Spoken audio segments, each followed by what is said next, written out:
स्थापितं येन भूतले स्वयं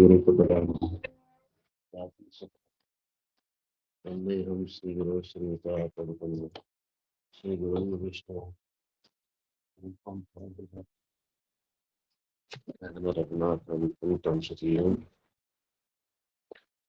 सावधूतं सावधूतं परिजनासहितं कृष्णचैतन्यदेवं श्रीराधा कृष्णपादां सगणविद्या श्रीविशाखान्वितं ॐ विष्णुपदाय कृष्णपृष्ठाय श्रीमते भक्तिवेदान्त स्वामी प्रदाय नमस्ते सारस्वती गौरवाणी प्रचारिणे ये विशेष शून्यवाद पाश्चात्य जय श्री कृष्ण चैतन्य प्रभु नित्यानंद श्री अद्वैत गदाधर शिवासादि गौर भक्तवृंद हरे कृष्ण कृष्ण कृष्ण हरे हरे हरे राम राम राम हरे हरे।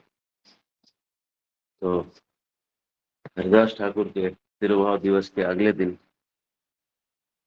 कल का जो दिन था, मतलब हेलुसिनेटिंग, कल का जो दिन था वो इतना अच्छा था कि नाम जप करके ऐसा लग रहा था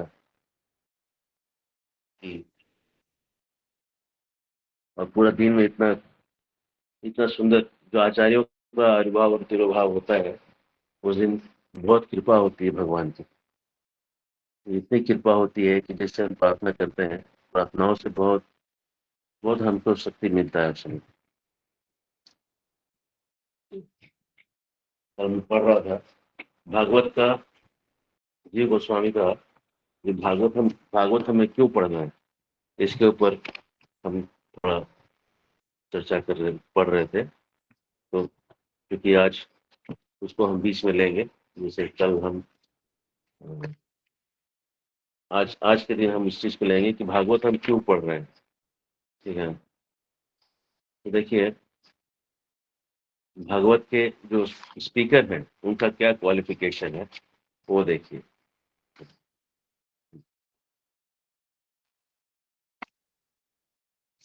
जब भागवत पढ़ने के लिए परीक्षित राजा जब है बैठे वहां पे नदी के किनारे, तो वहां पे कौन कौन लोग आए मिलने के लिए, तो एक श्लोक है भागवत में, ये श्लोक है कि 1:19 और 8 से 12, आखिरी मतलब पहला स्कंद का 19वां अध्याय जो है आखिरी अध्याय है, और आखिरी अध्याय का ये 8 से 12 श्लोक है। कौन कौन ऋषि आए उनके नाम है बस। तो ऐसे तो देखने में लगता है सारे नाम है, लेकिन अब देखिए क्या क्या है इस बात में। इसमें है गौतम ऋषि। गौतम ऋषि जो है न्याय के आचार्य हैं। 6 जो शास्त्र है, न्याय है, वैशेषिका है, योग है, मीमांसा है ना, वेदांत, ये सब जो 6 हैं, ये 6 के अलग अलग आचार्य हैं। 6 के 6 आचार्य वहां पे आए हुए हैं। ठीक है, और उसके बाद ये लोग यही सब पढ़ाते हैं अपने बच्चों को। देखो सबसे बड़ा चीज जो है योग करना है, या जो न्याय वाला बोलेगा सबसे बड़ा चीज जो है न्याय करना है। इन सबके जो मेन आचार्य हैं, वैशेषिका के मेन आचार्य कनाद हैं, ये सब आए हुए हैं वहां पे। 51 ऋषि आए हुए हैं, जिनसे च्यवनप्राश जिनसे नाम पड़ा है। अत्रि ऋषि आए हुए हैं, जो अत्रि ऋषि का नाम आपने सुना होगा, इनके साथ है रामायण में जब भगवान राम जंगल में जाते हैं, जंगल में प्रवेश करने जाते हैं, तो अत्रि अनुसुईया के आश्रम में से ही अंदर जंगल जाते हैं। तो अत्रि ऋषि का नाम पे वहां पे सुना है। तो अत्रि ऋषि है त्रेता युग में थे, लेकिन यहाँ पे 5000 साल पहले परीक्षित महाराज के प्रयाण के समय वो आए थे।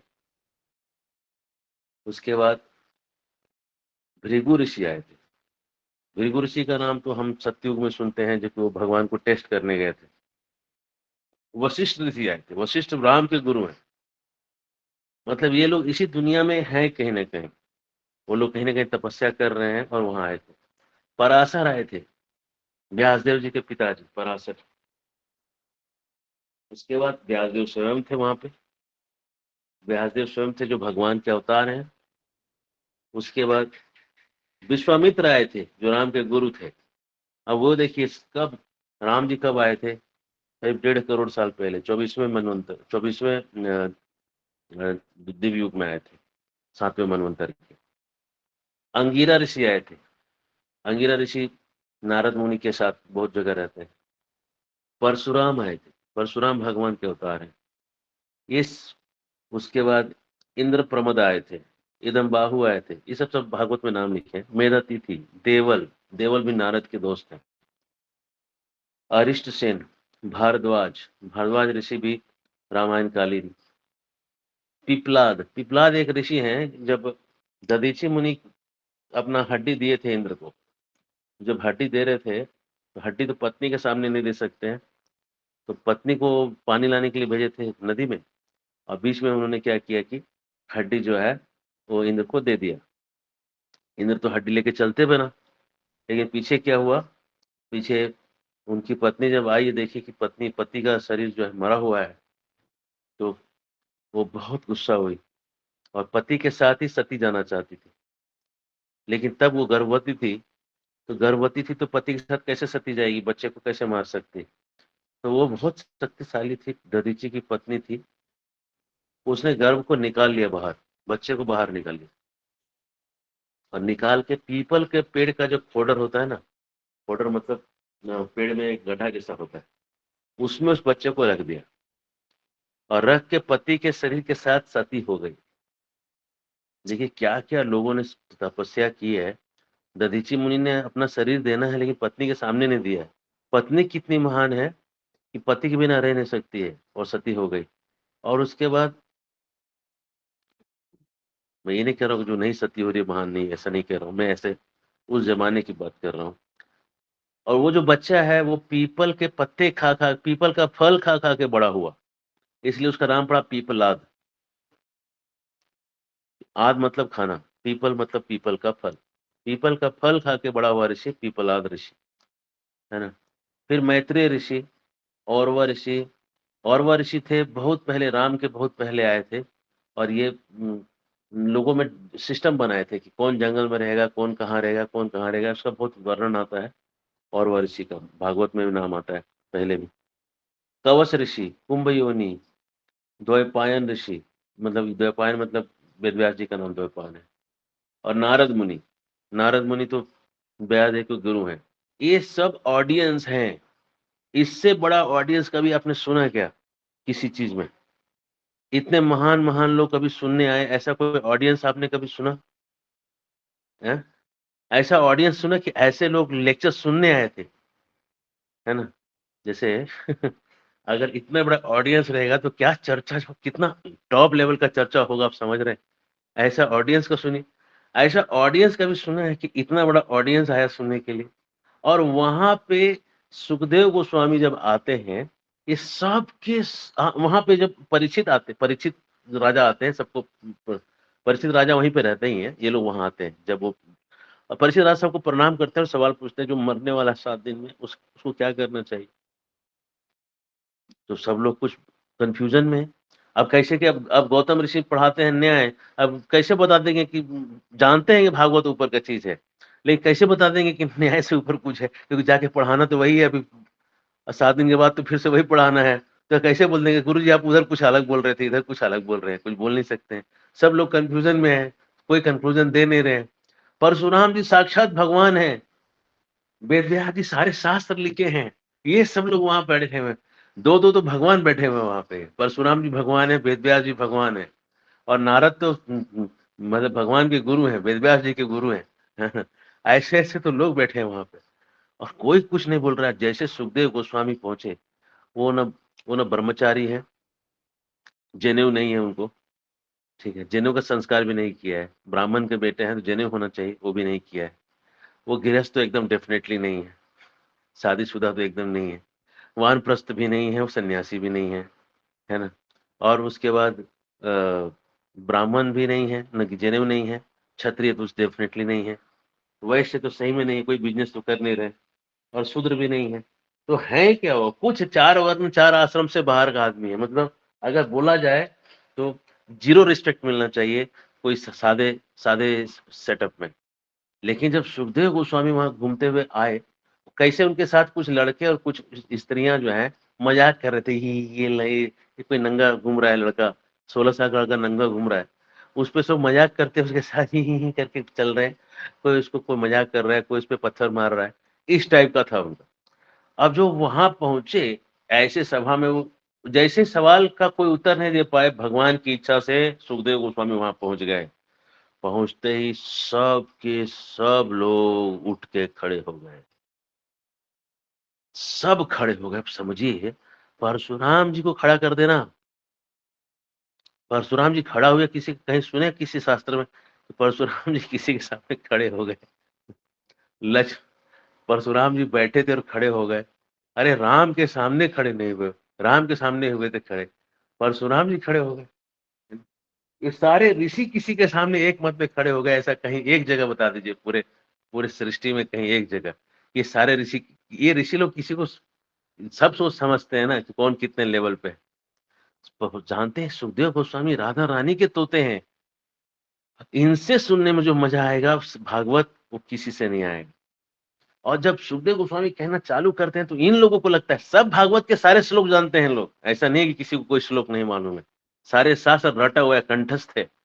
लेकिन जब सुखदेव के मुंह से सुन रहे हैं तो लग रहा है पहली बार सुन रहे हैं, आज के पहले कभी सुना ही नहीं है। ये सुखदेव गोस्वामी का लेवल है, तो इससे बड़ा शास्त्र कुछ हो ही नहीं सकता है, समझिए, है ना। सात्वत श्रुति कहते हैं भागवत को, भागवत है सात्वत श्रुति, सात्वती श्रुति कहते हैं। भागवत के पहले स्कंद के 4, 1, 4, 7, है ना, इसको सात्वती श्रुति कहते हैं। ये भागवत सात्वत श्रुति है, तो इसलिए इससे ऊपर का कोई किताब हो ही नहीं सकता। किताब का लेवल समझना है तो उसका ऑडियंस देखिए, है ना, और उसका स्पीकर देखिए, है ना। लेकिन यहाँ पे इससे हाई लेवल का ऑडियंस तो हो ही नहीं सकता है। इससे ऑलमोस्ट सेम लेवल का ऑडियंस है एक जगह और, भीष्मदेव के जाने के समय। भीष्मदेव जब जा रहे थे तो यही सब ऋषि, बहुत सारे ऋषि थे उधर, भगवान भी थे, और भीष्मदेव बोल रहे थे। लेकिन एक फर्क था। फर्क क्या था? भीष्मदेव ये बोल रहे थे युधिष्ठिर राजा को कि राज्य कैसे चलाना चाहिए। टॉपिक क्या है? राज्य कैसे चलाना चाहिए। और ये सुखदेव गोस्वामी क्या बोल रहे हैं? परीक्षित राजा को क्या बोल रहे हैं? वो भी राजा ही है, राज्य कैसे छोड़ना चाहिए। वो राज्य कैसे छोड़ना चाहिए टॉपिक दे रहे हैं, और वो राज्य कैसे चलाना चाहिए टॉपिक दे रहे हैं। इसलिए सुखदेव गोस्वामी को प्रणाम है, जो मुनियों के गुरु हैं, सादे गुरु नहीं है। बड़े बड़े गुरुओं के गुरु जो हैं वो सुखदेव हैं 16 साल के लिए सबको खड़ा कर दिए, क्योंकि राधा रानी के तोते हैं।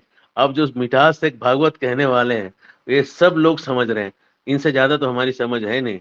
इसलिए हम लोग को समझना चाहिए कि जब ये बड़े बड़े ऑडियंस, इससे हाई लेवल का चीज डिस्कस कहीं नहीं हुआ है, इसलिए भागवत में कोई चीज है तो वो अपने आप में ऑथोरिटी है। भागवत, भागवत में कोई चीज लिखा हुआ है वो अपने आप में ही शास्त्र प्रमाण है, उसको और कोई प्रमाण का जरूरत नहीं है, वेद प्रमाण तक की आवश्यकता नहीं उसको। भागवत में कोई चीज है तो हरे कृष्णा कृष्णा कृष्णा हरे हरे, हरे राम हरे राम राम राम हरे हरे। कोई प्रश्न है किसी का? 1 मिनट है बस। बहुत हेवी फाइल दिया है मैं आपको प्रोसेस करने के लिए, आप इसको शायद प्रश्न ही नहीं आया आपको, प्रश्न आएगा आपको थोड़ा 1 आध घंटे के बाद, क्योंकि ये मैं जो है तत्व संदर्भ का अनुच्छेद 25 पढ़ा दिया आपको पूरा। कल दिन भर में वही पढ़ रहा था, पढ़ के इतना मैं खुश था कल, उस खुशी से मैं मरा जा रहा था, तो मैं सोचा कि पहले आप लोगों को बता देते, है ना। ऐसे कोई सीक्वेंस में मैं नहीं पढ़ा रहा हूँ, लेकिन वो सीक्वेंस में ये बहुत इंपॉर्टेंट लगा मुझे कि इससे आपका भागवत के प्रति रिस्पेक्ट बढ़ जाएगा। हरे कृष्ण। बहुत बहुत बहुत